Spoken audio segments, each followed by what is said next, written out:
Anda kembali bersama kami melanjutkan pertanyaan yang menggantung tadi Pak Ketut. Jadi sebenarnya seperti apa ini mengamankan cadangan atau stok beras khususnya? Karena biasanya kita impor dari India, Thailand, Vietnam. Sementara dengan adanya El Nino ini negara-negara ini bahkan sudah mulai mengamankan beras mereka dengan menutup keran ekspor. Baik, terima kasih Mbak Gita. Kan prinsip daripada cadangan pangan itu, pemenuhan cadangan pangan, pengutamaannya adalah dalam negeri. Jadi Bulog berproses untuk mengambil dari dalam negeri. Ini berjalan terus. Kemudian juga di sisi lain, Bulog juga sudah diperintahkan mengimpor dalam rangka pemenuhan cadangan pangan sebanyak 2 juta ton. Nah, pengimporan ini pun memenuhi 3 prinsip sebenarnya, keterukurannya. Pertama, dia dari sisi waktunya harus terukur. Kemudian jumlahnya terukur. Kemudian kemanfaatannya terukur. Sehingga tidak boleh ujuk-ujuk Bulog memasukkan barang impor atau beras impor pada saat panen raya misalkan. Ini harus kita jaga. Jumlahnya pun harus bertahap, tidak langsung gublok, karena akan mengganggu harga di petani. Sehingga sekali lagi, Badan Pangan Nasional dalam hal ini menugaskan Bulog untuk memenuhi cadangan pangan melalui 2 mekanisme tadi, dalam dan luar, dan pengutamaannya di dalam negeri. Oleh karena itu Mbak bisa lihat dari data, pemenuhan dari dalam negeri sudah mencapai 700-an ribu ton. Jadi sebenarnya tinggi juga, walaupun dibandingkan dengan tahun kemarin masih rendah, tapi ini berproses terus. Jadi berproses terus sehingga Bulog harus mencari, karena bagaimanapun kita harus pengutamaan cadangan itu sekali lagi amanah undang-undang, pengutamaannya adalah dalam negeri, sehingga prosesnya harus berjalan negeri. Nah, bagaimana kaitan dengan luar negeri yang misalkan beberapa negara yang sudah mengurangi ekspor dan lain sebagainya. Kalau dengan India kita memang masih sedikit. Dengan India masih sedikit walaupun sudah ada G2G dengan Kementerian Perdagangan, kalau kita beli pun mereka siap secara prinsip. Kemarin juga ada beberapa negara yang datang ke kantor, misalkan Kamboja, dia punya 500.000 ton siap untuk dia ekspor. Artinya sebenarnya dari sisi ketersediaan di luar pun masih memungkinkan kita memperoleh cadangan untuk beras untuk cadangan tersebut. Saya kira demikian, Mbak. Oke. Kembali lagi berbicara mengenai produktivitas dari pertanian. Saya mungkin ingin ke Pak Sutarto sekarang. Pada saat Pak Sutarto ini menjabat sebagai Dirut Perum Bulog, ini kan juga sudah melakukan terobosan yang luar biasa. Swasembada beras, bahkan cadangan beras ini mencapai 2 juta ton.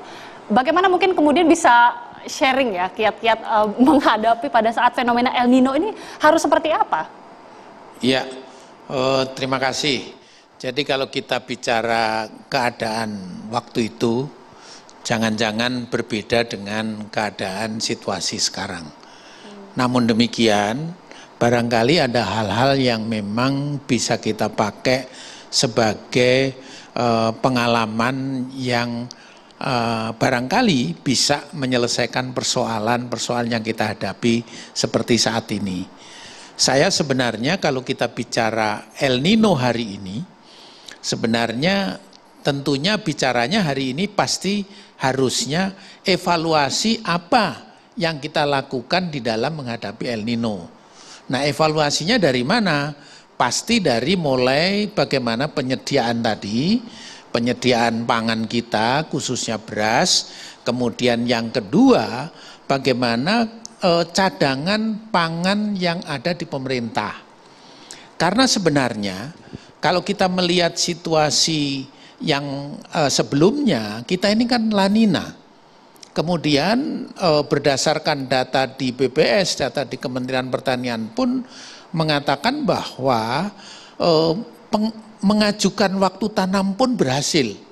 Karena kita mulai Februari itu sudah panen raya, Februari Maret.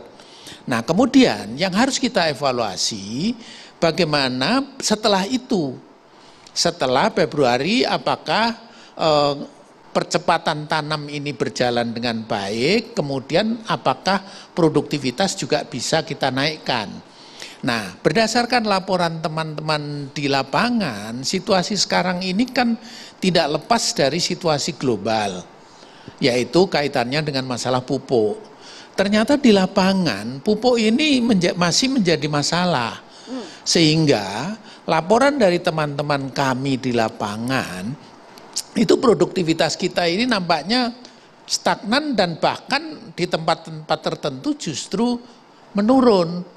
Padahal seyogyanya untuk MT2 MT2 itu biasanya April sampai dengan nanti sampai Juli Agustus, ini harusnya produktivitasnya lebih tinggi karena lama penyinarannya lebih tinggi, lebih lama. Nah, inilah yang pengalaman yang kita lakukan. Seyogyanya memang tadi yang pertama dari aspek produktivitas. Yang kedua yang harus kita lihat kan cadangan. Nah, cadangan ini karena kan 60-70% panen besar kita ini kan sampai dengan bulan April. Jadi pengadaan yang terbesar di dalam negeri seyogyanya dilakukan itu sampai dengan sekitar bulan Mei, Juni panen yang pertama tadi. Nah, setelah itu panen kedua nanti Juli Agustus ini kan panen kedua. Dan El Nino-nya kan baru akan terjadi Agustus September. Logikanya ini sampai dengan Agustus ini harusnya aman MT2. Tapi lagi-lagi tadi itu masalah produktivitas karena masalah pupuk di lapangan.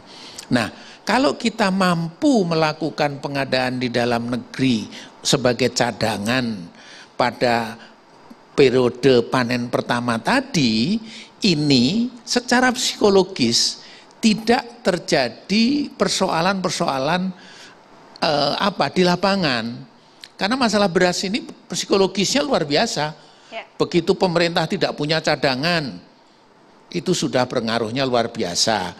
Begitu mendengar El Nino, pasti ada pengaruhnya. Kemudian ada lagi India, Pakistan, India, Vietnam mengatakan tidak ekspor, ban, itu juga pengaruhnya luar biasa terhadap pelaku-pelaku yang ada di dalam negeri. Nah, salah satunya juga ternyata juga masyarakat petani yang pada dasarnya yang mampu, biasanya dia akan nyimpan juga. Oh, ini akan terjadi El Nino, harga mungkin akan naik, pasti dia akan nyimpan. Yang kedua, middleman, nah di kita ini middleman ini kan terlalu banyak. Ini yang harusnya kita selesaikan sebenarnya. Middleman ini juga sekarang ini yang sangat menentukan harga. Supaya diketahui bahwa sejak awal tahun yang lalu sampai hari ini, itu HPP gabah itu tidak pernah tercapai. Bahkan hari-hari ini Pak Ketut, HPP gabah harga gabah di penggilingan itu sekarang sudah lebih dari Rp6.000. 6.200, bahkan ada yang 6.300 rupiah. Saya baru melakukan koordinasi dengan teman-teman di lapangan. Baik. Sekalipun harga beras tetap masih stabil. Tapi apa yang terjadi? Pasti permasalahannya adalah di penggilingan padi kecil. Nah, bagaimana strategi kita untuk meningkatkan cadangan pangan beras dalam negeri supaya dapatnya lebih banyak? Saya waktu itu memang menggunakan strategi, saya menggunakan sebanyak-banyaknya bekerja sama dengan penggilingan padi kecil yang jumlahnya 95%. Tidak hanya mengandalkan yang besar-besar. Jadi kalau kita mengandalkan hanya yang besar-besar, karena yang besar-besar itu pada dasarnya sudah punya captive market sendiri. Justru yang kecil-kecil ini yang belum. Makanya waktu itu saya buka selebar-lebarnya sehingga, tapi ini bukan berarti saya menonjolkan diri saya ya. Maksud saya itu pengalaman yang lalu, siapa tahu masih bisa dipakai. Itu bagaimana mereka kerjasama dengan kita untuk bisa mensuplai sebagai cadangan beras pemerintah tadi. Oke. Saya usai jeda nanti akan langsung bertanya ke Mas Bima, apakah sebenarnya strategi yang dilakukan pemerintah sejauh ini untuk mengamankan pasokan cadangan pangan, kemudian juga strategi untuk mempertahankan produktivitas pertanian sejauh ini sudah tepat? Tapi usai jeda pemirsa, kami kembali sesaat lagi.